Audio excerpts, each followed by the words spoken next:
Assalamualaikum warahmatullahi wabarakatuh. Halo semuanya, perkenalkan nama saya Anita dengan NPM 201063105006.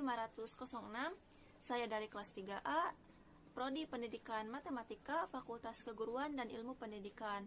Nah, tujuan saya membuat video ini untuk memenuhi tugas dari mata kuliah Pengelolaan Pendidikan dengan dosen pengampu Pak Dr. Haji Dadang Rahman Munandar MPD, Universitas Singapura Bangsa Karawang. Nah, di sini saya akan menjelaskan hasil dari observasi saya mengenai pengelolaan peserta didik di SMA Negeri 1 Karawang. Nah, sebelum kita lanjut ke materi selanjutnya, di sini terdapat profil dari Sekolah SMA Negeri 1 Karawang. Nah, SMA Negeri 1 Karawang ini beralamat di Jalan Jenderal Ahmad Yani, nomor 22, Nagasari, Kecamatan Karawang Barat, Kabupaten Karawang, Jawa Barat, dengan kode pos 41312. Nah, dengan NPSN 20217786 dengan akreditasi A+, dan tahun pendirian sekolahnya pada tahun 1985, tahun beroperasi sekolahnya pada tahun 1985, dan visi dari sekolah ini yaitu terwujudnya lembaga pendidikan menengah atas yang unggul dan mampu bersaing secara internasional. Dan visinya itu adalah menciptakan proses belajar mengajar yang kondusif dalam upaya meningkatkan mutu pendidikan serta kompetensi siswa yang berbudi pekerti luhur, berbadan sehat, berpengetahuan luas, berpikiran bebas, mandiri, kreatif, inovatif, produktif, gemar membaca, gemar belajar, dan berdaya saing tinggi. Nah, sebelum kita memasuki ke materi inti yaitu konsep, kebijakan serta implementasi pengelolaan peserta didik, nah kita harus tahu apa sih yang dinamakan dengan pengelolaan peserta didik itu. Nah, dalam pengertian umum, peserta didik adalah setiap orang yang menerima pengaruh dari seseorang atau sekelompok orang yang menjalankan kegiatan pendidikan. Sedangkan dalam arti sempitnya, anak didik adalah anak atau anak pribadi yang belum dewasa yang diserahkan kepada tanggung jawab pendidik. Jadi, pengelolaan peserta didik itu merupakan penataan atau pengaturan segala aktivitas yang berkaitan dengan peserta didik, dari sejak masuknya peserta didik sampai keluarnya dari suatu lembaga atau sekolah. Nah, selanjutnya di sini ada dasar hukum pengelolaan peserta didik. Yang pertama, Undang-Undang Dasar 1945 pada alinea keempat yang mengamanatkan mencerdaskan kehidupan bangsa. Yang kedua, pada batang tubuh Undang-Undang Dasar 1945 pada pasal 31 ayat 1-5 tentang hak dan kewajiban warga negara. Dan yang terakhir, pada Undang-Undang Nomor 20 Tahun 2003 tentang Sistem Pendidikan Nasional. Nah, selanjutnya di sini ada konsep dasar pengelolaan peserta didik di SMA Negeri 1 Karawang. Pada konsep dasar ini terdapat tujuan serta fungsi dari pengelolaan peserta didik. Yang pertama, tujuan dari pengelolaan peserta didik ini untuk meningkatkan pengetahuan, keterampilan serta psikomotorik peserta didik. Yang kedua, menyalurkan dan mengembangkan kemampuan umum atau kecerdasan, bakat dan minat peserta didik. Dan ketiga, menyalurkan aspirasi, harapan dan memenuhi kebutuhan peserta didik. Dan yang keempat, dengan tercapainya hal tersebut, diharapkan para peserta didik dapat mencapai kebahagiaan dan kesejahteraan hidup yang lebih lanjut dan dapat belajar dengan baik sehingga tercapai apa yang dicita-citakan. Nah, selanjutnya di sini ada fungsi pengelolaan peserta didik.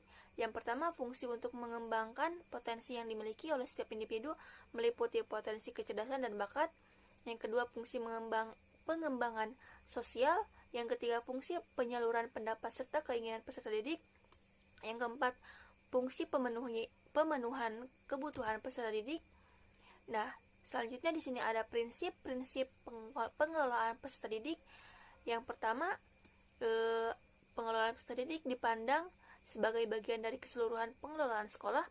Yang kedua, segala bentuk kegiatan pengelolaan peserta didik haruslah mengemban misi pendidikan dan dalam rangka mendidik para peserta didik. Selanjutnya, kegiatan pengelolaan peserta didik harusnya dipandang sebagai upaya pengaturan terhadap pembimbingan peserta didik. Yang kelima, atau yang terakhir, kegiatan manajemen peserta didik haruslah mendorong dan memacu kemandirian peserta didik. Di sini ada kebijakan pengelolaan peserta didik.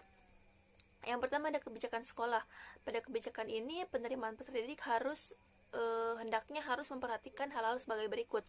Yang pertama, kenyataan yang ada di sekolah, daya tampung kelas baru, kriteria mengenai peserta didik yang dapat diterima, anggaran yang tersedia, prasarana dan sarana yang ada, tenaga kependidikan yang tersedia, serta jumlah peserta didik yang tinggal di kelas sebelumnya.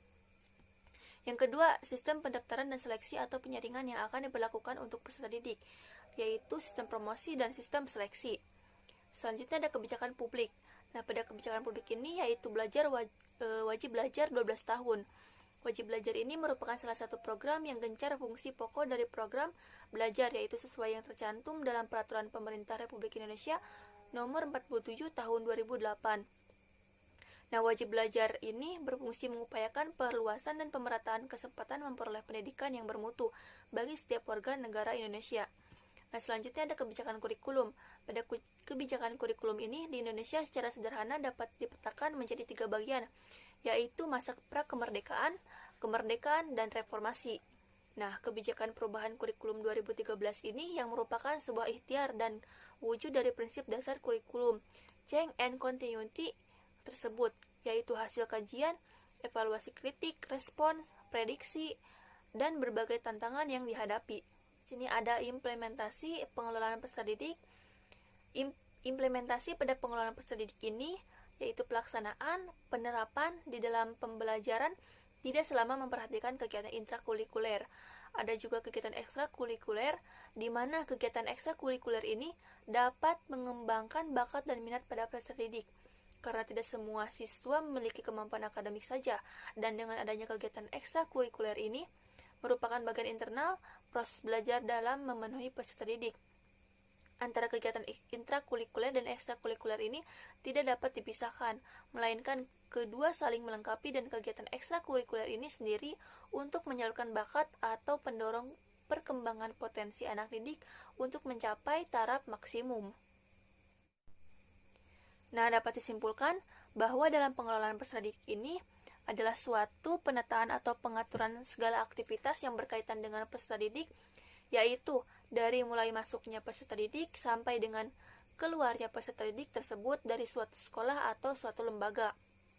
Nah, oleh karena itu, pengelolaan peserta didik ini bukan hanya sekedar mengumpulkan atau mengelola data siswa, tetapi mencakup aspek yang lebih luas yang dapat digunakan secara operasional untuk mendukung kelancaran tumbuh kembang siswa melalui proses pendidikan di sekolah. Pengelolaan peserta didik ini di lembaga pendidikan sekolah meliputi penerimaan peserta didik baru, pembinaan peserta didik, serta kelulusan dan alumni.